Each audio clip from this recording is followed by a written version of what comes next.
kung paano magpalit ng pangalan sa TikTok. Una, pumunta lang tayo ng ating TikTok application. Then, kapag nandito na tayo sa ating TikTok, pansinin nyo lang yung profile.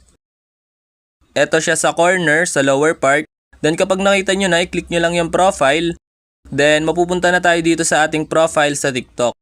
Then, kapag nandito na tayo sa profile ng ating TikTok, next step nyong gagawin is makikita nyo itong edit. Ito, then kapag nakita nyo na, i-click nyo lang.